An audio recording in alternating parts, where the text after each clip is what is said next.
ready to, you've got a show, or you want to try something, you can just say to those people you know, lads, can I have it? And they'll let you, you know. I think getting in behind the scenes is massive. And I was also saying that my friend who recommended that book to me has done some writing for a guy called Joe Lycett. I don't know if you know him. He's like he's done like Live at the Apollo, and he's on Mock the Weeks sometimes, and does all that kind of stuff. He's got his own little show and stuff that he's working on. So maybe I can at least get you. I can definitely get you in touch with my friend James, who's done some writing for him, and just talk about how that works, whether it gets you any opportunities or not. The more connections you get, the more people, you know, if all it is a case of like, he says, look, send me an email if you want to ask a question or if you need advice, then at the right time you might just be like, actually, you can connect me to this person, and having that network is brilliant. So. He does, so Joe does this thing that his sort of TV thing that he's got funded for at the moment, I don't know if or when it's being broadcast, but he basically just walks around town with a mate and sort of interviews them, and they ask each other questions, and they end up doing really silly things like, oh, let's just go and get our hair cut, and it's just the two of them that like having a conversation. But I think he has a different person each time, so like I'm sure he'd be like interested in like meeting you at least. That'd be quite nice.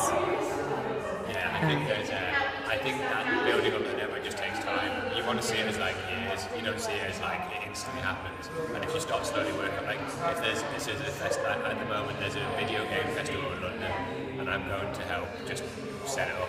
But like I don't really want to set festivals up, but I know next year I'll be more involved and I'll be more creatively involved. And you just make I don't have any connections in that world, so. And don't underestimate just like literally meeting people. Like Dan at the Mac still phones me up or like emails me and says, oh, you should go for this opportunity, Katherine. And that was my first like proper job in the arts, was doing a documentary here at Mac, and he still is like looking out for me and pushing me forward. And then Jenny, I was on another job, like just doing an open day at Newman University, and we just spoke then, and that's how I ended up getting this job with Bee Festival. So it's just the way it happens. Just be enthusiastic.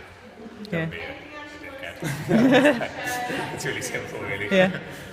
Just be into it and be nice and be onto it. If you're good, if people know you're onto it, so they're like, I can tell that person do this job and they'll do it. Like, it seems simple, but if someone can trust you loud and you're in completely, and it might be a simple job, like I need like this and this, you know, but they know that by the time they need it, you'll have it there. That kind of thing is like, it's so invaluable, it's so easy to do. You just have to do it, you know, it's not.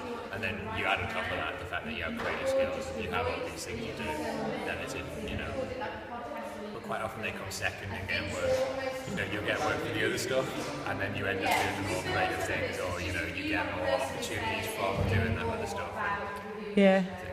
I'd also say, like, in terms of like the comedy and performance like side of things, don't get into your head that like those guys are the professional and you're just learning, because then you'll never reach that kind of, because that's something that I definitely did and regret. Like I always thought, oh, I'm not like one of those people yet, but if you just decide that you're one of those people right now, then it just saves you a whole lot of time. Like, and no, like everyone is just a person, like, and everyone has their own like hang-ups about their performance and whatever. I think it's just like really having a go and being open and honest about everything, and not hiding away from it. I think everyone gets it. I think for me the fear was always like making a bad show or doing it or getting an opportunity and failing. And I think you were saying this the other day. Everyone's done that. You know, like the only people that would judge you badly are people you don't want to be involved with anyway. You know, if I see you go up and try something that doesn't work, I don't necessarily think, you can never do anything good. I know you've just tried something that didn't work, and I respect you more. You know, it's like, and most people I think have that attitude of like, they respect people trying stuff, and especially the younger one, you can get away with it more, you know, it's even nice. It's like, when you're 30, it's like, people do expect you to, I feel like, have some kind of, But like, I can't, you know, I do shit stuff. It's like,